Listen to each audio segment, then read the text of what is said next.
কেন আপনি 10 তলা বিল্ডিং করবেন একটা সিঁড়ি দিয়ে? সেটা রাজুক কেন দিবে পারমিশন? রাজুকের কি কাণ্ডজ্ঞান নেই? কারণ যারা বিল্ডার্স কোম্পানি তারা রাজুকরে কিনে নিচ্ছে, সরকারের আমলারে কিনে নিচ্ছে এটাকে ধ্বংস করার জন্য।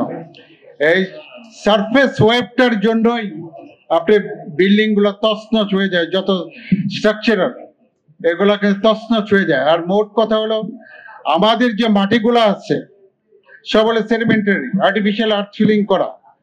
এখানে কিন্তু আপনি দেখেন পানি খুবই নিচে, খুবই কাছাকাছি। যখন মাটির নিচে পানি খুব কাছাকাছি থাকবে ওয়াটার টেবিল, তার মানে এখানে লিকুইফিকেশন হবেই। ভূমিকম্প হয়তো মধুপুর হচ্ছে, উনি বলছেন 6.9, এটা আসলে 6.9 হবে না, এটা হলো আপনার কি হলো, এই ফল্টটা আপনাকে বুঝতে হবে, এটা হলো রিভার্স ফল্ট।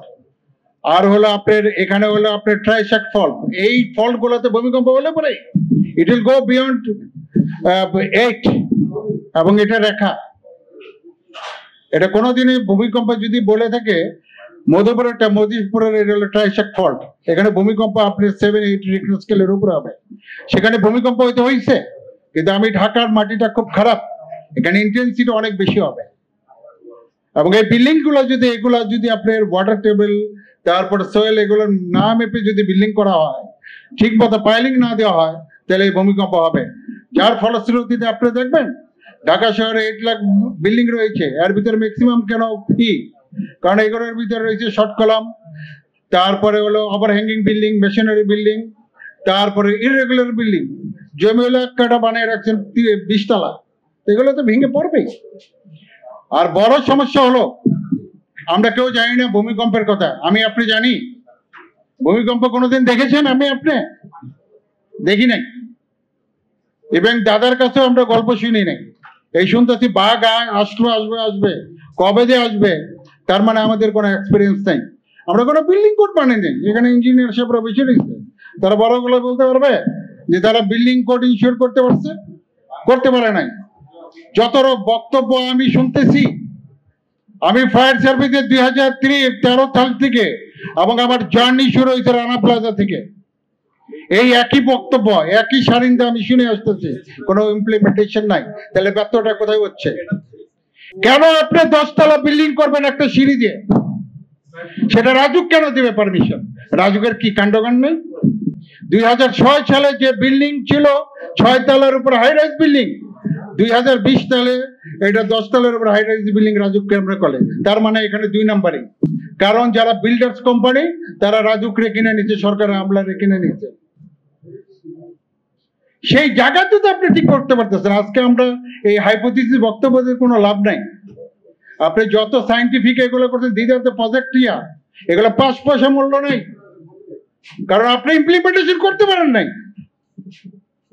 13 সাল থেকে 10 সাল থেকে এই পর্যন্ত কি ইমপ্লিমেন্টেশন আপনি করেছেন? আপনার বড় বড় প্রজেক্ট করছেন, সিটি এমপি দ্বারাই করছেন, what is the result? Nothing. বলা হয়ে থেকে 67,000 ভলান্টিয়ার। আই ক্যান বেট আজকে যদি কল করা হয় আপনি 1000 ভলান্টিয়ার আপনি এখানে উপস্থিত করতে পারবেন না। আর আপনি আমরা সব হাইপোথিসিস বক্তব্য দিয়ে বলতে বেড়াইতেছি।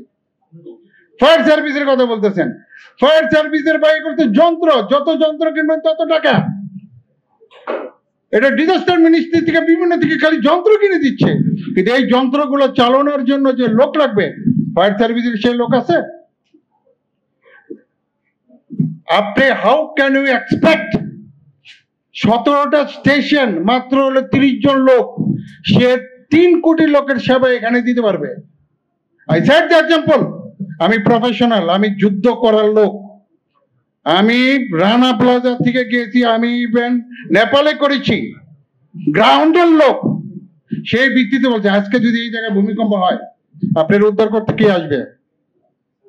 যারা মারা যাবে তার তো মারা গেল, আর যারা বাইচা থাকবে তারাই উদ্ধার করবে। রানা প্লাজা কে অপারেশন করছে? It's the community people. Community people কি কোনো ই করেছে? ঢাকা শহরে 52টা ওয়ার্ড আছে, 52টা ওয়ার্ডের কয়টা আছে টিম আছে, সার্চ এন্ড রেস্কিউ টিম? একটা বের করতে পারবেন? কোন যন্ত্রপাতি আছে?